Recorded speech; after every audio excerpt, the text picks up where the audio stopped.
Hey, what's going on there, YouTube? This is SEL0320 representing JVS. So I'm back here again for another Critic Retrospective. This time around, it's going to be for the Netflix film. Again, this is a Netflix film. It's not going to be in movie theaters. For the movie Bright, starring Will Smith, Naomi Rae Pace, Joe Edgerton, and I think that Edgar Ramirez. But it was directed by David Ayer, and it was written by Max Landis. I did my review. You can go, check that out in the description bar below. I gave the movie, I think, an 8 out of 10, either 7.5 or 8 out of 10. And basically, my tagline that I put was it was very entertaining and a really good Netflix film. And I stand by that. But I'm going to dissect this as a critic and try to give you guys a little bit of rapport as far as my thought process on it. As far as the world itself, I can't remember where the exact location will be. I think it's supposed to be taking place in Los Angeles. But the world around it has elemental creatures like minotaurs, like random like dragon, and like a faction of people. Like you got the elves, the orcs, and the humans, and they coexist, but they have this interesting backstory that happened thousands of years ago, where you got this dark force and the orcs that were on the wrong side of that. Kind of, honestly, if they wanted to, they could have been like Lord of the Rings happened thousands of years ago, and then now this is where we're at this day and time. But they don't go there. They don't go and make any references to the Lord of the Rings. But I think that a lot of people could go and assume like, oh, you got orcs, they're gonna be the bad guys. But it's very different than that, because the orcs in this movie, they play a different demographic that people basically are very prejudiced against. You see police brutality within the first 30 minutes of the movie, like this one orc just getting the crap beaten out of it. But then at the same exact time, you got like people like Will Smith that's very much so afraid, like his family's afraid for him. And I think that from a world standpoint, they get that very much right. I think that not necessarily to play on like the stuff that we have going on, which is very real, very visceral. I think there's a conveying message, an underlying message of prejudice and comparability to what people used to be to what you really perceive that they are now. But it's also like the orcs play to that demographic. The orcs are like, look like thugs, and what I'm saying, they stand in packs, they stand in gangs, and there's even a faction, what I'm saying, for the elves. The elves taking place as the upper class. Like nobody can touch them. Like the humans don't even want to go into the areas where the elves are. Like they're the untouchables. They're the smart ones. They're philanthropists. They're the ones that have the $1 million estates and stuff like that, and the cars and the flashiness. So I think it plays to that strength very well. I would have liked to have seen a little bit more, specifically from like the elves and like what their underlying theme is, what other humans outside of the precinct really feel, because they did that notably with Will Smith's daughter and his wife, but any other humans outside of that they don't really show necessarily. There's one scene in the very beginning, you've seen it in the trailers. Well, Will is like trying to take care of this little fairy. It's a wicked fairy to me.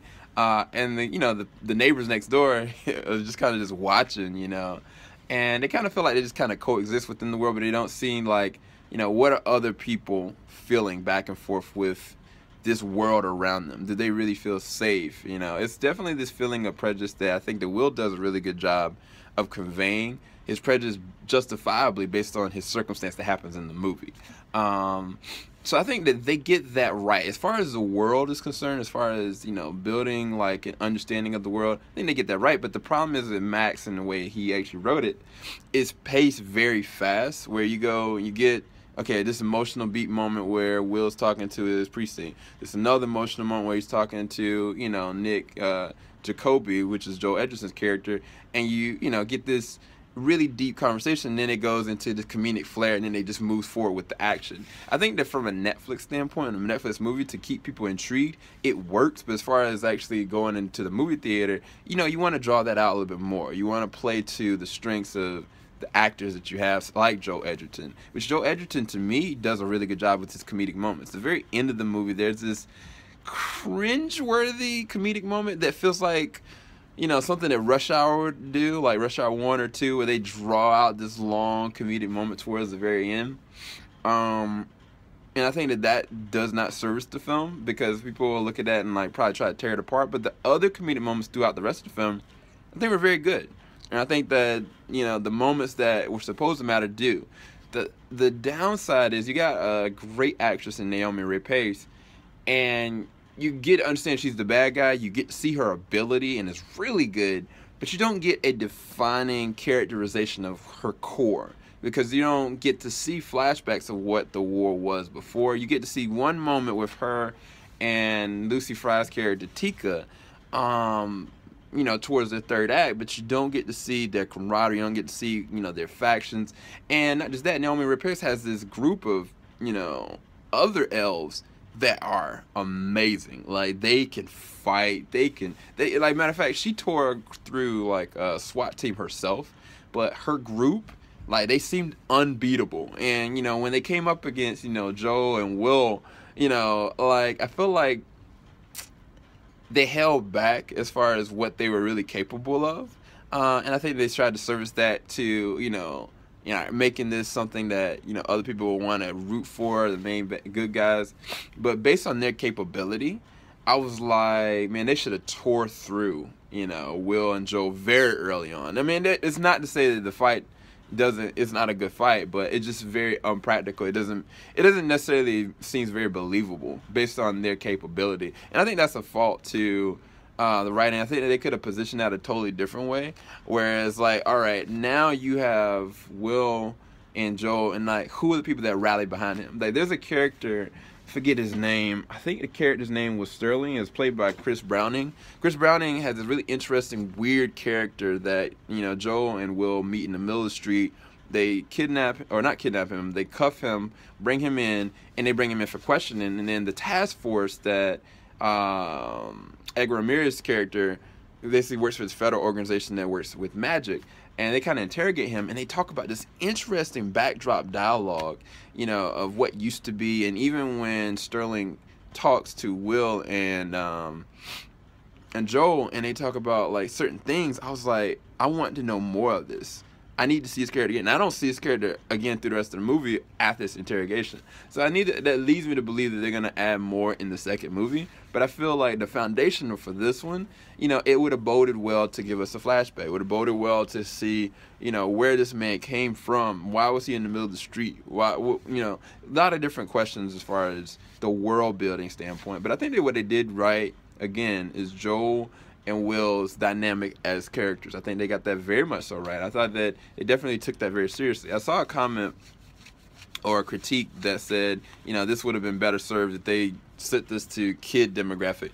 To me, that breaks down the whole purpose of the film. The purpose of the film, even when I saw the trailers, was not for, you know, a kid demographic. Like, this is, you know, definitely Middle Earth level characters, but I don't think it's trying to be Lord of the Rings. I think it's trying to take like a realistic world and bring mythological characters in, and not take a mythological era and bring human element into it. So I think that I disagree with that. I think that what they were able to do with it was really good. I actually enjoyed certain things about that. But again, as far as the villains and drawing them out, as far as the flashbacks, I think that the movie would have served better for. And then there's other moments with the police force. Like, there was a moment that happened with the police force that took me off guard, because I was like, dang, this is really how it's going down. This is really what's happening. I mean, it was surprising from a film standpoint. That's why I said it services the Netflix film very well. But if you took it as an actual film, it would be like, why y'all doing this? You know, why is Will doing this? I think that Will plays a very different role in this one. Like, normally he's the charismatic hero. He very much so gets beat down in this one. Like, he doesn't, and I think I like that. I think that it kind of humanizes his character, whereas normally, like, you know, it's like no matter what, it's gonna work out kind of situation. But this is not necessarily true. Even for Joel's character, there's some things that happened that I was really surprised by.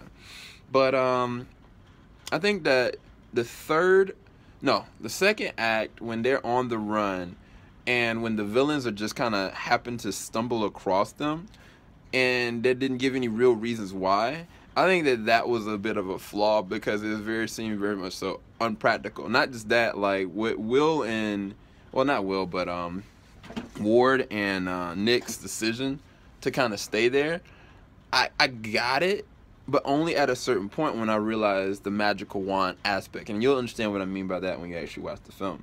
But if that wasn't really a part of it, you know what I'm saying, I would have been like, y'all really have a whole different decision here. But I think, again, I think what they do best is developing Daryl and Nick's relationship as partners, breaking down their layers. But I think the movie would have served to have flashbacks of what things used to be, the era of things that used to be. Because after I thought about the movie later on and the way that it ended, I was like, so the next one is going to be something totally different. Based on what Sterling said and based on the revelation of certain characters later on, that there is an impending war that is definitely going to come. And it felt like Blade 2 in a certain way. I don't know how to describe it any other way. Yeah, that's all I can really say. But as far as my critiques other than that, it kind of be just nitpicks, man. Like, I didn't look for this to be the best well acted. It definitely was nowhere near Naomi Rapace's acting ability. Definitely nowhere near Joe Edgerton's acting ability. But I think that it did showcase his great comedic timing. Very funny. Lucy Fry as Tika, I mean, she's very new to it. I didn't understand why she had this emotional tick. Like, she was just always jumping and doing certain things. That didn't make sense. But, I mean, for what she did a good job. And then I think that Edgar Ramirez did a good job of keeping this nuanced federal agent that I didn't trust, and I still don't, even after kind of what happened. So, I don't know. For me, I just didn't have that many things to kind of pick apart on the movie, just because it didn't service as a movie that they were kind of putting on the big screen. This is something that's going to be only on Netflix. And I think this has a good rewatchability. I think this is something you can definitely rewatch again. And I think you could take it and break it down like, oh, wow, I wonder where this is going to go. But I think that they definitely do lead themselves down a slope because they didn't leave any illusion to what was before. They didn't give any illusion to what these characters were before. They didn't give any illusion to, what is Nick's character outside the police force? What is other people outside of this world? Kind of like, think Guardians of the Galaxy, where you got all these other different factions of people and you get to see them in different ways, but really this stays central to Joel and Will. And I think that is apart from David. David is really good at keeping, kind of like, think Training Day. Like, Training Day focuses just on, them at that specific moment. It focus, even like End of Watch, the same as I think focuses on the two. And it very much so does feel like Training Day and End of Watch. Definitely some suicide elements in terms of the craziness and the acrobatics and the stunt work. Soundtrack is really good. Soundtrack was actually pretty good. But I don't think it's going to be for everybody. I think if you looked at the trailer, you got what the trailer showed you were going to get. And so outside of that, I didn't look for anything more than that. So I've seen some of the reviews. Some people have given it F's and zeros. I don't think that's merited. If I rated this as a movie, just as a movie, not a Netflix movie, then at the lowest that I could go would be a 6.5 or a 7 out of 10. This is still a very entertaining and good film. I don't really see so many negatives. I was like, I wouldn't want to see this again. I think that some of the comedic moments towards the third act, again, draw out a little too long. And then some of the moments that in between the chase sequences don't make sense, how they're getting found out, how this is happening, what is the capability of the wand. They don't explore what the wand really is capable of. They showcase certain scenes with it. And again, some of the character motivations I think would have served better for, flashbacks and backstory. But they don't necessarily put that in this movie because they want you to just get the foundation of who these characters are, and specifically in Dare Ward and Nick Jakoby. But anyway, hope y'all enjoyed this critic retrospective. Again, if I rated it, as a critic, or if I try to go and really critique it, 6.5, 7 out of 10 at the lowest for me. That's just me personally. But I did give it an 8 out of 10, and I stand by that because I was very much so entertained by it. I had the blessing of seeing it in, the movie theaters. Nobody's going to be able to see this in the movie theaters. It's going to be something that's on Netflix. And I think it'll service you well looking at it on TV, at home with your friends. It's definitely some nudity, just unnecessary, from a strip club scene. A lot of grotesque violence and stuff like that. But I knew that I was going to get that from just the trailers.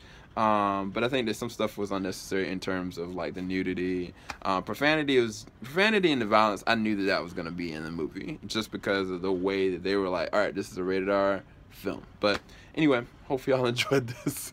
Keep it locked. JVS Swing Stop. See, I hit that 15-minute mark. See that? See that? See it? Peace, guys.